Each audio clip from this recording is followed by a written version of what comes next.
It is remarkable to consider that prior to Madeline Force ever setting foot on the Titanic or becoming a prominent figure in American high society, she lived as a typical young girl in her family's pleasant Brooklyn residence, entirely unsuspecting of the tumultuous future that awaited her.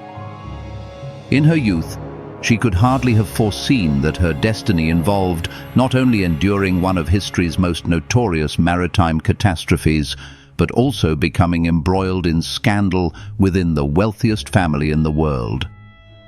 Her life, a compelling narrative of forbidden romance, immense tragedy, and an often underappreciated quiet determination, extends far beyond her widely known identity as the pregnant young wife aboard the ill-fated Titanic. Born on June 19, 1893, in Brooklyn, New York, Madeline entered a world where America was at the zenith of the Gilded Age. This era saw industry and capitalism reshaping the nation, creating immense wealth for a privileged minority. Madeline herself hailed from a prosperous family background. Her father, William Herbert Force, enjoyed success as a businessman, while her mother, Catherine R. Villa-Tolmage, came from another lineage of affluent elites. Madeline's childhood was characterized by comfort and privilege, enveloped in an atmosphere of sophisticated etiquette and elegant residences. As the 20th century dawned, American society presented a vibrant scene where horse-drawn carriages were gradually yielding to automobiles, and opulent ballroom dances and grand city mansions, emulating European splendor, were commonplace. In her formative years, she probably partook in weekend French or music lessons, mingled with children from similarly wealthy families, and anticipated her eventual debut into society.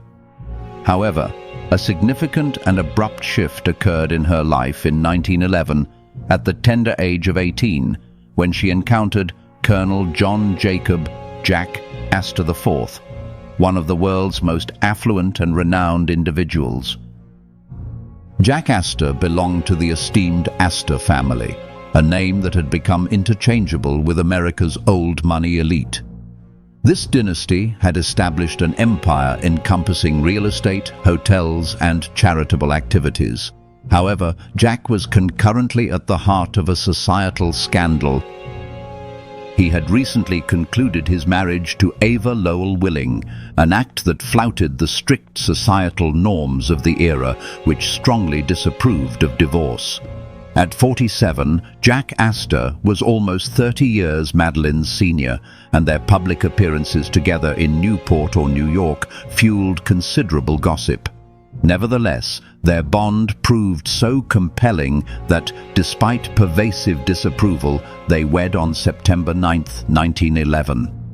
The press reveled in the story, branding Jack a cradle robber and portraying Madeline as either innocent or solely motivated by his fortune.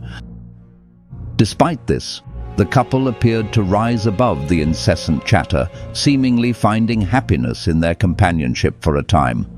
Some conjectured that Madeline, barely past her girlhood, valued a fatherly aspect in Astor's mature presence.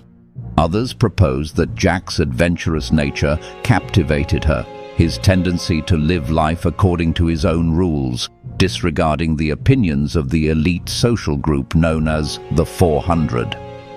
Whatever the reasons, their marriage became a prime topic of conversation in every Manhattan drawing room. To evade the intense public gaze, they chose an extended honeymoon overseas, journeying through Europe and Egypt, immersing themselves in foreign cultures away from the intrusive New York press. It was during this extended trip that Madeline discovered she was expecting a child. Initially, this pregnancy felt like a delightful secret, promising to enhance their joy upon their return to the United States. In early April 1912, the Astors commenced their voyage homeward, boarding the RMS Titanic in Cherbourg, France. The Titanic, at that juncture, was celebrated as the most colossal and opulent vessel ever constructed. Global anticipation surrounded its inaugural journey, and its roster of passengers resembled a directory of high society's most prominent members. The Astors resided in one of the most magnificent suites, featuring a private promenade deck and sumptuous appointments. Accounts from the diaries of other first-class travelers describe sightings of the young, pregnant Madeline, looking luminous in stylish attire as she walked the ship's decks, accompanied by Jack, who projected the assurance of a contentedly married man. They were rumored to be returning to the States just in time for the birth of their child, apparently on the cusp of a promising future. This envisioned bright future plunged into darkness on the night of April 14, 1912. Around 11:40 p.m., the Titanic struck an iceberg, initiating a sequence of events that would become indelibly etched in the annals of history. Amidst the ensuing pandemonium, as passengers desperately sought places on lifeboats, Colonel Astor guided Madeline towards one. At merely 19 years old and 4 months pregnant, she was overcome with terror at the impending disaster. According to the testimonies of survivors, Astor calmly helped her into lifeboat number 4, promising her he would be right behind. A crew member, however, prevented him from joining her, enforcing the women and children first protocol. Their final moments together were profoundly poignant. Madeline reportedly implored her husband to come with her, but he declined to displace women still awaiting rescue. He leaned towards her, placed a last kiss on her forehead, and urged her not to be concerned. The lifeboat was then lowered into the frigid Atlantic darkness. Hours thereafter, the Titanic succumbed to the ocean. Colonel Astor was lost to the icy waters. Similar to many other Titanic survivors, Madeline found herself adrift in a state of shock and huddled beneath blankets on the lifeboat until the RMS Carpathia came to their rescue. She was a young, expectant mother who had just endured the traumatic loss of her husband. Upon the Carpathia's arrival in New York, the media clamored for information, but Madeline, profoundly traumatized, was largely unable to speak. She managed a concise statement expressing gratitude to the Carpathia's crew, yet subsequently she rarely discussed the disaster publicly. It is said that for years she suffered from nightmares, waking abruptly to the imagined sounds of those who perished. The sinking of the Titanic became the defining moment of her existence, a catastrophic occurrence that influenced all her subsequent decisions. On July 13, 1912, she delivered her son, John Jacob Astor VI. The birth, however, was steeped in sorrow, the child seemingly representing a future that was tragically cut short. Following the disaster, the matter of her inheritance became a significant concern. Jack Astor's will did make provisions for Madeline, but it included a strict stipulation. Remarriage would result in the forfeiture of the considerable sum designated for her. Such conditions were characteristic of Gilded Age wealth, where maintaining control over the distribution of fortunes was customary. For a period, she withdrew from the public eye, dedicating herself to the care of her infant son. Nevertheless, as a wealthy widow still in her early 20s, her future actions became a subject of widespread speculation. Notwithstanding the restrictive clause in the will, Madeline ultimately prioritized love, or what she believed to be love, above financial stability. In 1916, her marriage to William Carl Dick, an investment broker, created a considerable public sensation. Gossip columnists eagerly highlighted that her swift remarriage meant relinquishing her substantial Astor inheritance. While some derided the union as rash, Others perceived it as a courageous assertion of her autonomy. It is conceivable she sought to escape the persistent sorrow that had enveloped her since the Titanic disaster. This marriage, however, was beset by difficulties. It was rumored that Dick felt eclipsed by Astor's legacy and struggled to establish his own identity, constantly overshadowed by the memory of the deceased colonel. The couple divorced by 1925, leaving Madeline to cope with another profound disappointment, having forfeited her claim to the Astor fortune only to face further emotional distress. A little-known fact is that in 1923, while married to Dick, Madeline attempted to establish a modest charitable foundation dedicated to the victims of the Titanic. Her aim was to support widows and children orphaned by maritime disasters. Although she discreetly funded several local charitable functions, the foundation failed to fully materialize, hampered by her personal difficulties and the inherent challenges of creating such an organization. This endeavor, however, offers a glimpse into Madeline's desire to commemorate her ordeal by aiding others facing similar losses. When the press became aware of this initiative, it received minimal coverage, treated as a minor detail eclipsed by the more sensational narratives of her private life. In 1933, she entered into her third marriage, this time with Enzo Fiamonte, an Italian boxer and occasional actor who was considerably younger than her. This alliance scandalized the refined social circles that had previously embraced her as Colonel Astor's dignified widow. Tabloid newspapers eagerly sensationalized the relationship between the striking athlete and the affluent American socialite.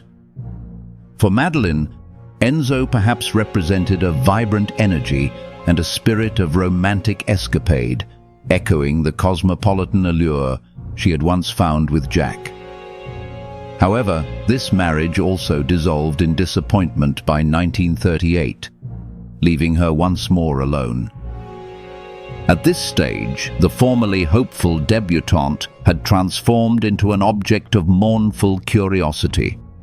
Whispers circulated about how each successive marriage seemed to erode her happiness, how the Astor inheritance was now irrevocably lost, and how she apparently never regained the feeling of safety she possessed prior to April 1912. During these years, she seldom spoke of that fateful night on the Titanic. The depth of her trauma, the screams, the icy water, the final image of her husband can only be conjectured. While some survivors of such catastrophes find solace in recounting their experiences, Madeline, conditioned by her reserved upper-class upbringing, opted for silence. She increasingly led a secluded existence, seldom participating in the dazzling social scene that had once feted her in her younger years. Her later years were marked by deteriorating health, exacerbated by emotional distress and possible depression. Acquaintances remembered that her son, John Jacob Astor IV, was raised with the consciousness of being a child born of tragedy. Although he achieved a degree of social standing in his adult life, occasionally appearing in society columns, he harbored a quiet bitterness over the Astor family's failure to fully accept him or his mother. Madeline passed away from heart-related complications on March 27, 1940, at the relatively young age of 46. Media tributes were restrained, largely eclipsed by more pressing global events. Her demise, much like her life following the Titanic, was unostentatious, leaving an unresolved sense of unrealized possibilities. In numerous respects, she departed with an unfulfilled legacy, detached from the Astor dynasty that could have once provided her support. Her story persistently dominated by the Titanic legend and further obscured by her own personal adversities. An obituary in one newspaper described her as the Titanic's most famous survivor who never escaped its memory. While a touching sentiment, it remains an insufficient summary. She was indeed much more than merely the widow from the Titanic. Debate continues regarding her treatment by the Astor family. Some historical accounts suggest Colonel Astor acted fairly in his will, providing initial sustenance while adhering to the Gilded Age practice of closely managing inherited wealth. Conversely, others assert the estate's conditions were harsh, questioning the rationale for penalizing her for seeking love anew. Furthermore, societal perceptions of her multiple remarriages remain a point of discussion. Numerous influential figures in society condemned her later marriages as impetuous or improper. In contrast, her proponents argue she was merely a young widow, profoundly affected by tragedy, seeking companionship in a world that largely defined her by her connection to the Titanic. Her narrative retains relevance today because it transcends the singular event of the ship's sinking in 1912. In a time when the Titanic is often romanticized, with figures like John Jacob Astor and other prominent individuals depicted as historical icons, the more subdued, personal anguish of the survivors can be easily forgotten. Madeline's life illustrates that for numerous survivors, being rescued from the disaster was not the conclusion of their ordeal, but rather the commencement of a protracted emotional voyage, fraught with societal critique and personal remorse. Her post-Titanic existence, characterized by multiple marriages, divorces, and the forfeiture of her inheritance, underscores the reality that even immense wealth offers no immunity from heartache or ill-fated aspirations. Her story serves as a potent reminder that survival itself can impose its own set of challenges, particularly when one's entire identity becomes defined by a single cataclysmic event. Younger generations, often captivated by cinematic portrayals of Titanic romances, may find her life story disconcerting due to its lack of a tidy, Hollywood-style ending.